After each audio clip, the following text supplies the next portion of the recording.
Welcome to my channel Happy Commerce Hub, an interesting way of learning by Simran Agarwal. Clear your basics of commerce with me and also get updates about scholarship and news related to your examinations. To get latest updates, subscribe my channel and press the bell icon and stay updated with me. Hello, welcome to all my students. कैसे हैं मेरे सारे board aspirants? I hope सब लोग बहुत अच्छे हैं और अपनी प्रिपरेशंस को बहुत अच्छे से कंटिन्यू कर रहे हैं।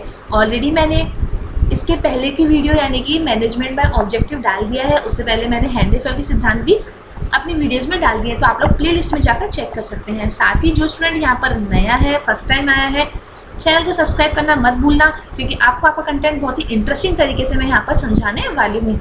एंड फॉर द लास्ट, अगर आपको मेरा वीडियो पसंद आए तो लास्ट में जाते जाते लाइक करना बिल्कुल भी मत भूलना। अपवाद द्वारा प्रबंध क्या होता है? देखो, अपवाद क्या होता है? कोई चीज़ सामान्य तरीके से चली जा रही है लेकिन अगर उससे हटके कुछ डिफरेंट हो जाता है थोड़ा बहुत, तो उसको हम क्या बोलते हैं? अपवाद बोलते हैं। लाइक जैसे अगर देखा जाए आपका यानी कि बहुत अप्रैल मई की क्या हो रही है, गर्मी पड़ रही है, क्लियर, और सडनली बारिश आ जाती है, तो क्या होता है? अरे ठीक है, तो गर्मी का मौसम था पर बरसात आ गई। अपवाद स्वरूप बातें होती हैं, ऐसा हम बेसिकली कहते हैं। तो वैसे ही अपवाद द्वारा प्रबंध यानी कि अपवाद को प्रबंध में कैसे प्रयोग में लिया जाता है, आइए जानते हैं।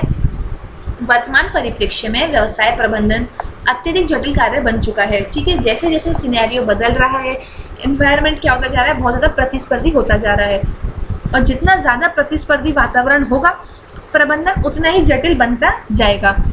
लागतों को नियंत्रित करते हुए लाभ पर ध्यान देना बहुत ज़्यादा आवश्यक हो गया है।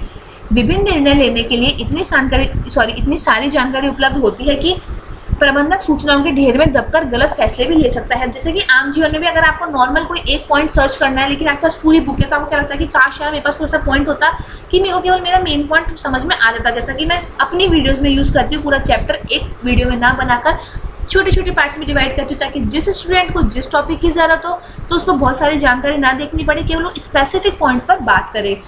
तो वैसे ही प्रबंधक को क्या होता है, बहुत सारे फैसले लेने होते हैं। ये तो हमें पता है कि हर बात पर फैसला लेना पड़ता है, लेकिन अगर इतनी सारी इन्फॉर्मेशन क्या है आपके पास कलेक्टेड है किसी एक पॉइंट को लेकर, तो बार बार आप क्या करोगे, यही देखते रहोगे कि यार मैं किस चीज़ पर ध्यान दूँ, इसको चूज़ करूँ, उसको चूज़ करूँ, तो बहुत ज़्यादा कन्फ्यूज़न हो जाएगा। ठीक है, तो अपवाद द्वारा प्रबंध क्या कहता है?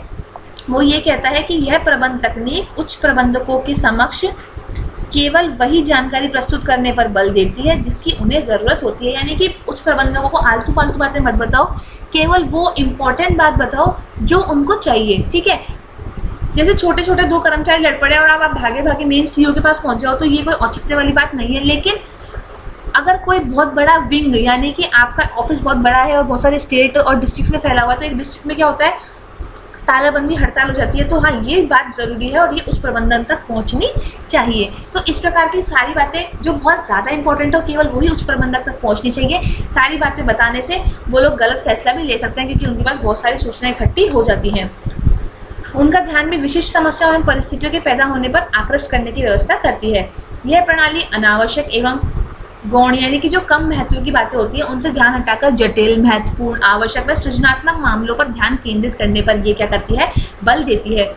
रेमंड मैक्लियोड कहते हैं कि अधिकांश प्रबंधकों के पास इतने ज़्यादा उत्तरदायित्व होते हैं कि वे सभी मामलों पर उचित ध्यान देना अव्यवहारिक या कठिन पाते हैं। अगर आपके पास बहुत सारी चीज़ें हैं, बहुत सारा कुछ है, प्रबंधन की छोड़ो, अगर आपके पास केवल बीएसटी पढ़ने के लिए आपकी टीचर आपको 6 बुक्स दे दे, तो क्या आप पढ़ पाओगे? नहीं पढ़ पाओगे, और ऑफकोर्स ये बात है आपको कन्फ्यूजन भी बहुत ज़्यादा हो जाएगा। तो आप क्या कहोगे, मैम हमें आप कोई 2 बेस्ट बुक बता दीजिए बजाय 5-7 बुक्स के।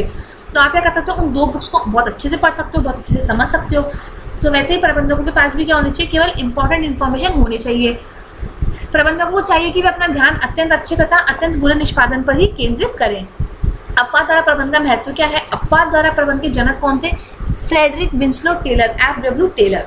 टेलर व वैज्ञानिक प्रबंध के अग्रणी अन्य व्यक्तियों ने इस तकनीक को प्रभावपूर्ण प्रबंधन के लिए, अति प्रबंधन की रोकथाम के लिए महत्वपूर्ण माना। यानी कि ऐसा भी नहीं कि आप मैनेजमेंट में भी क्या कर रहे हो, अति कर रहे हो। जैसे बोलते हैं ना, अति हर चीज़ की बुरी। एक तो नॉर्मल चीज़ चले, कॉन्फिडेंस हो, एक ओवर कॉन्फिडेंस हो, तो वैसा ही मैनेजमेंट होना चाहिए, ओवर मैनेजमेंट भी नहीं होना चाहिए। अपवाद द्वारा प्रबंध के महत्व के बिंदु निम्न है। समय की बचत। ठीक है, समय की बचत कैसे होगी? ऑफकोर्स सी बात है, आपके पास यानी कि उच्च प्रबंधक के पास केवल वही बातें पहुंच रही है जो उनके पास पहुंचनी चाहिए थी, बिना मतलब की बातें उनके पास पहुंची नहीं है, तो वो जल्दी से क्विक फैसला ले सकते हैं। जटिल समस्याओं पर ध्यान, बहुत सीधी सी बात है, हमारे पास सारी प्रॉब्लम बड़ी बड़ी वाली पहुंची है, छोटी प्रॉब्लम तो पहुंची नहीं। छोटी तो हमने क्या कर रखा है, कुछ प्रबंधक ने अपने नीचे वाले स्तर पर बता रखा है कि ठीक है आप लोग अपने अकॉर्डिंग सॉल्व कर सकते हो, मेरे पास तो केवल बड़ी बड़ी प्रॉब्लम्स हो। तो अगर बड़ी प्रॉब्लम पहुंचती है तो प्रबंधक का क्या होता है, ऑफकोर्स पता करो प्रबंधक है तो उसका माइंड सेट भी बहुत अच्छा होगा, अच्छी जानकारी उसके पास होगी, तो वो क्या कर सकता है, समस्याओं का समाधान कर सकता है। प्रबंध के क्षेत्र को व्यापकता प्रदान करना, अगर उनके पास फालतू का काम नहीं होगा तो वो अपने प्रबंध के क्षेत्र को अच्छे से टाइम दे सकते हैं और अपना काम और अच्छे से कर सकते हैं। निर्णय की बारंबारता में कमी, जब समस्याएं कम है, हमारे पास बातें कम है तो हमें फैसले भी कम लेने होंगे। धन की बचत होगी, समय की बचत ऑलरेडी हम डिस्कस कर चुके हैं। और शीघ्र मूल्यांकन, जो आपने काम करा उसको क्या कर सकते हो आप, शीघ्र मूल्यांकित भी कर सकते हो। ठीक है, यहाँ पर आपकी बुक है आपके सामने,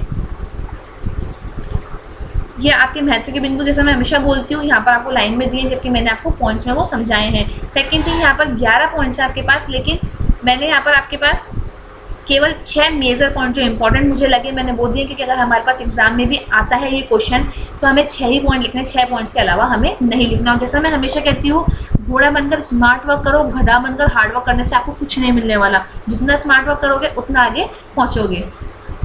ठीक है, ये हमारा कंप्लीट होता है यहाँ पर आपके अपवाद द्वारा प्रबंध। ठीक है, अब इसकी हम क्या बात कर लेते हैं, एक बार सीमाओं की बात कर लेते हैं कि यहाँ पर हमको क्या दिया गया, लाइंस दी गई है, जबकि हम किस में बात करेंगे, पॉइंट्स में बात करेंगे। व्यक्तिगत विचारों को बढ़ावा, ठीक है, यहाँ पर व्यक्तिगत विचार कैसे बढ़ सकते हैं, यहाँ देखिए व्यक्तिगत विचारों को ये बढ़ाती है। क्यों बढ़ाती है, क्योंकि हर कोई इंसान क्या कर सकता है, जो छोटे स्तर का कर्मचारी है वो ये सोच सकता है कि मेरे स्तर के सब कर्मचारी है, मैं फैसला क्यों ना लूँ, मैं फैसला क्यों ना लूँ। तो ये लोगों में आपसे डिस्प्यूट भी हो सकता है और हर कोई अपनी अपनी राय रख सकता है।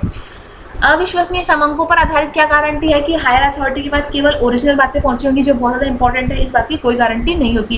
कागजी कार्यवाही को बढ़ावा, कागजी कार्यवाही को बढ़ावा, आप बार बार क्या कर रहे हैं, अपनी बातों को पहुंचा रहे हैं। ठीक है, और उच्च प्रबंधक सीधे आपसे बात नहीं करता, उन तक पहुंचने के लिए हमारे पास क्या होनी चाहिए, एक श्रृंखला जो हम फॉलो करते हैं, तो कागजी कार्यवाही को वो बढ़ाती है। अनेक घटकों से प्रभावित होती है, झूठ, सच, लोगों की पार्शियलिटी, ये सब घटक इसको बहुत ज़्यादा प्रभावित करते हैं।